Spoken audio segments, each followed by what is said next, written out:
어제 김한길 전 민주당 대표가 이끄는 새시대 준비위원회에 이어서 오늘은 김종인 총괄선대위원장 직속의 총괄상황본부가 문을 열었습니다. 국민의힘 선대위가 계속해서 몸집을 불려나가는 모습인데요. 뉴스 1번지 현장, 오늘은 임태희 국민의힘 선대위 총괄상황본부장을 모셨습니다. 어서 오세요. 네, 안녕하십니까.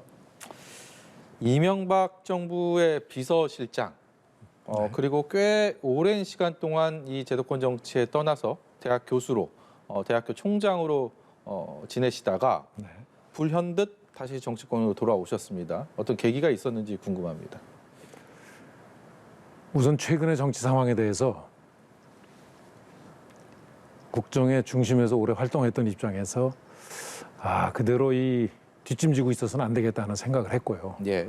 마침 이준석 대표께서 당의 여러 가지 정책 준비가 조금 일손이 필요하니 저한테 와서 그 일을 좀 해줄 수 있느냐 하고 이제 7월 달에 제안이 있었습니다. 예. 그래서 제가 그때는 학교 총장으로 재직 중이었기 때문에 9월 신학기가 시작하면서는 어차피 조금 새 보직을 개편하고는 제가 참여할 수 있으니 그 이후에 좀 하자. 이렇게 해서 이제 9월 달에 학교에 사표를 내고 합류를 하게 되었습니다.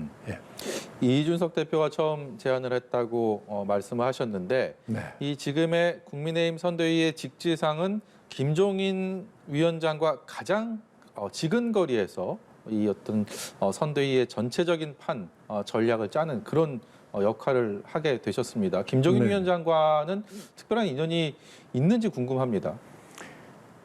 2004년에 17대 국회 때죠. 제가 2006년에 이제 17대 국회 같이 생활을 하게 됐는데 그때는 당이 달랐습니다. 그래서 그때 한 번 이렇게 개별적으로 식사 자리에서 한번 뵌 적이 있고 사실은 16년 만에 이제 뵀습니다. 근데 그 사이에 아무래도 이제 우리 정책이 지향해야 될 방향, 또 우리 정치가 가야 될 방향, 이런 대화를 하면서 상당히 공감하는 바가 좀 많았었던 것 같습니다. 그래서 이제 경선이 끝나고 선대위가 이제 꾸려지면서 선대위에 대한 의견도 자연히 교환하게 되고 이러면서 아마 좀 같이 일하게 될 기회가 생겼던 것 같습니다. 다른 당 소속이었고요. 의정 활동을 할 때. 그리고 15년, 16년이 지나서 처음 뵙게 됐는데 주변에서는 김종인 위원장의 최측근, 오른팔, 이런 표현들을 임태희 본부장에게 하고 있습니다. 좀 부담스러우실 것 같습니다. 그래서 저도 어떻게 갑자기 측근이 됐는지 왜 그렇게 붙여줬는지 모르겠어요. 근데 분명한 거는 본격적으로 이런 일로서 김 위원장을 뵙고 대화 나눈 거는 9월 달이거든요. 그러니까 정말 얼마 되지 않았습니다. 총괄상황본부는 어떤 일을 구체적으로 하게 됩니까? 그 글자 그대로 이제 여러 가지 선거에는 많은 상황이 생깁니다. 각 분야별로 또 지역별로 또 인물별로 여러 가지 이제 상황이 발생하는데 거기에 대한 이제 대응을 즉각 해야 되거든요. 이제 그런 기능을 우선 하고 그다음에 이 여러 가지 정세 분석이나 상황 분석을 통해서 또 최근 전개되는 상황에 대한 모니터를 통해서 앞으로 어디다 우선순위를 둬야 되고 어느 것이 급하고 어느 것이 중요한지 그래서 경중, 완급, 선후 이런 거를 이제 가리는 역할을 이제 총괄 상황본부가 하게 돼 있습니다. 교육계 그리고 학계에서 꽤 오랜 시간 계시다가 지금 대선 레이스에 합류를 하시게 됐는데 어려움 없으십니까?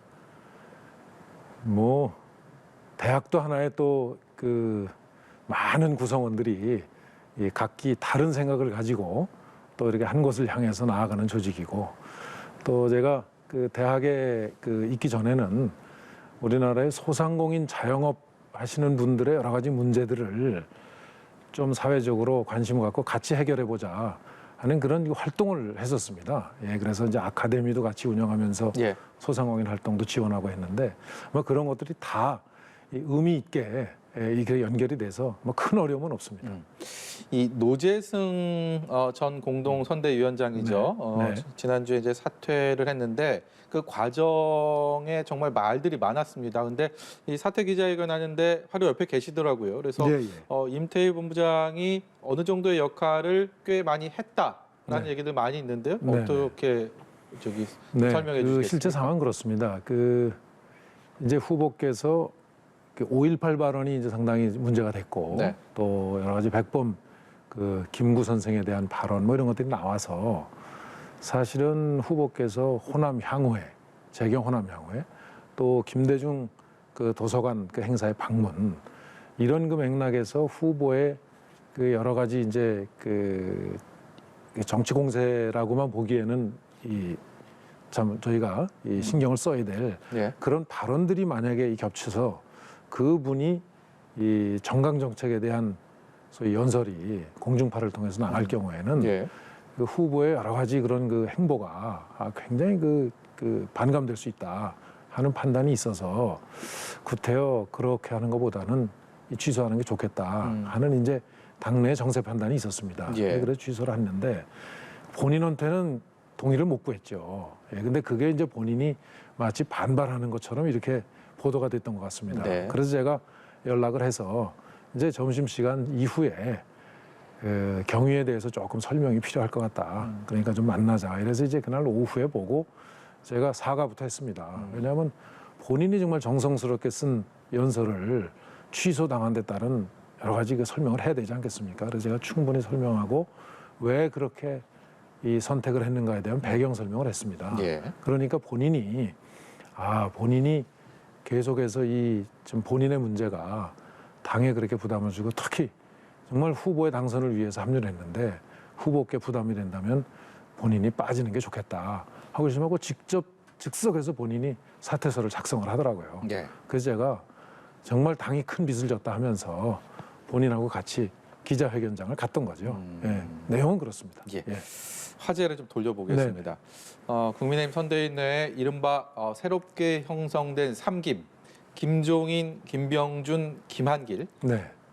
이들 간의 파워게임을 우려하는 시선이 아직은 좀 남아 있는 것 같습니다. 네. 저는 그거는 기우라고 생각합니다. 아마 또 기우가 될 것입니다. 왜 그러냐 하면 그 세 분은 정말 정치적으로 다 비중이 높은 분들인데 역할이 사실 분명하게 있죠.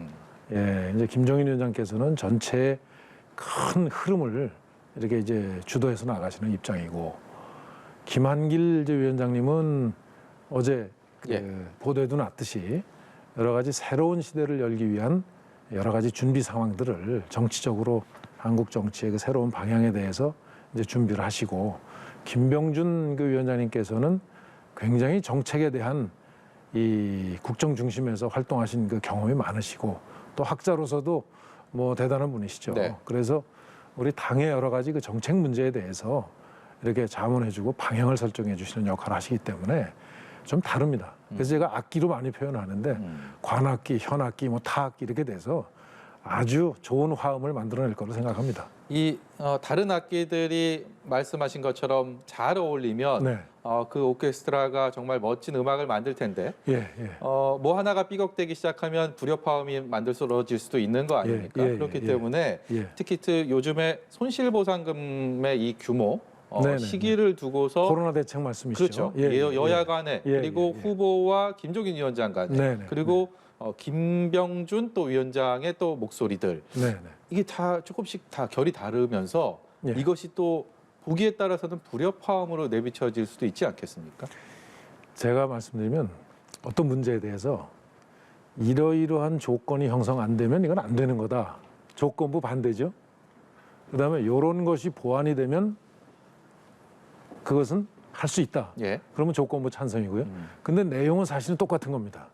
조건부 찬성이나 조건 반대나, 그죠? 이 조건에 대해서 어떻게 해석하느냐에 따라서. 이제 김종인 위원장님은 어제 후보께서 이제 충분히 설명했듯이 그것은 예를 들면 추경 문제 또 규모 문제에 대해서는 최근의 상황이 후보께서 처음에 50억 얘기할 때하고는 상황이 완전히 달라졌단 말이죠. 50조요. 50조 얘기할 때하고는 뭐 오미크론 문제도 생기고 폭발적으로 지금 지금 감염자들이 늘고 있고 이건 뭐 비교할 수 없을 정도로 달라졌지 않습니까? 네. 그렇기 때문에 이러한 사태에 대비한 준비를 미리 해야 될 거다 하는 차원에서 이제 김종인 위원장님 말씀하신 네. 거고 후보도 그렇게 이제 같이 공감을 하신 거죠. 추경 문제는 어차피 이것은 국회가 예산 편성권이 없습니다. 지금 법적으로는 예산 편성은 정부가 하게 돼 있습니다. 그렇기 때문에 이제 대통령께서 정부가 정말 필요하다 그러면 예산을 편성해서 내야 국회는 심의하는 거거든요. 국회가 편성할 수 없으니까. 예. 이제 그런 차원에서 추경 지금 통과된 지 며칠 되지도 않아서 그 집행도 안 하고 있는데 새로 예산을 편성한다는 거는 사실은 맞지 않죠. 그렇기 때문에 일단 새 예산을 집행하고 그러면서 여러 가지 현장의 문제점들이 아마 많이 도출되고 새로 보완할 점들이 생길 겁니다. 그 부분에 대한 것들을 보완해서 지금 또 확산되고 있는 코로나 사태에 또 여러 가지 미리 대처해야 될 부분들을 미리미리 파악해서 이제 이 추경이 이거는 너무 현장의 상황이 처참하기 때문에 네. 기다렸다 한다는 게 맞지 않다. 후보께서도 그 절박한 상황에 대해서 할 수 있으면 최대한 네. 빨리 해야 되지 않느냐. 다만 이제 절차를 미리 생각하면 그 절차 때문에 시간이 걸릴 거다 그런 거고 후보께서는 그 절차만 될 수 있으면 빨리 하는 게 좋지 않느냐 그런 거고 사실은 같은 내용인데 예, 그렇게 그게 이제 표현이 됐습니다. 절박함을 말씀하셔서 네. 높아심에 말씀드리는 예, 거지만 예. 국민들은 이것이 선거용 카드가 되지 않기를 여야 예, 예, 공이 예. 뭐 그렇게 생각하고 있을 그렇습니다. 겁니다. 예. 네. 이재명 후보가 대구 경북 지역 방문을 해서 네네. 여러 말들을 했는데 그 중에서 전두환 전 대통령, 전두환 씨 관련 발언들 그리고 대구 경북 지역에 대한 본인의 생각들을 얘기한 것이 좀 설화로 이어지고 있습니다. 어떻게 보셨습니까? 저는 개인적으로 이재명 후보를 잘 압니다. 네, 같은 지역에서 활동을 했기 때문에. 근데 그분은 어떤 목적 달성을 위해서는 정말 뭐 모든 수단을 다 동원해서 정말 수단 방법을 넘어서서 이렇게 하는 그런 특징이 있어요. 예. 그래서 그러다 보니까 이 순간적으로 어떤 문제에 대해서도 저는 굉장히 말이 많이 바뀌죠. 예, 그래서 그런 문제에 대해서 저는 이번 사건도 결국 그런 차원에서의 이 발언이고 그런 차원에서의 지금 비판을 받고 또 예. 이 본인이 한 거 아니겠는가 이렇게 저는 해석을 합니다. 예, 예. 알겠습니다. 민주당에서 계속 윤석열 후보가 토론에 소극적이다. 네. 이 법정 토론에만 하려고 한다. 네, 그렇게 해서 정책을 국민들이 이해하고 판단할 수 있겠느냐라고 네, 네, 네. 공세를 가하고 있습니다. 네네. 네. 좀 변화될 여지가 있을까요? 어떻습니까? 저는 우리 윤석열 후보님의 토론 실력에 대해서 네. 굉장히 넘겨짚고 지금 그러시는데 저는 나중에 혼날 겁니다. 예, 두고 보세요. 예. 이 3회의 법정 토론회만으로도 예. 윤석열 후보의 어떤 말솜씨 그리고 네, 토론 네. 실력 예. 상대방에게 국민들에게 보여줄 수 있는 기회가 충분히 된다. 예, 이런 저는 그렇게 말씀이십니까? 생각합니다. 후보 자신도 그런 철학이고 이 토론은 말 기술로 하는 것이 아니다. 네. 예, 토론 기술이 아니다. 얼마나 진심으로 그 주제에 대해서 생각하고 그 진심을 얘기하느냐 이게 예. 중요하다고 생각합니다. 예, 그래서 이 후보께서는 그런 자세로 이 토론에 대한 준비도 하고 어디 가서 이제 대화도 하기 때문에 마치 뭐 토론 기술이 제가 볼 때는 정치권에서 오래 있었던 사람에 비해서는 제가 볼 땐 토론 기술이 조금 차이는 날 수 있을 거예요. 그러나 진심을 말하는 데에서는 저는 누구보다도 그 진정성을 밑바탕에 깔고 하기 때문에 예. 마치 토론하면 어떻게 된다 하는 거는 제가 볼 땐 정말 기우입니다. 나중에 두고 보십시오. 알겠습니다. 예, 예. 어떻게 되는지 예. 잘 지켜보도록 예, 예, 하겠습니다. 예. 오늘 말씀 여기까지 듣겠습니다. 네네, 고맙습니다.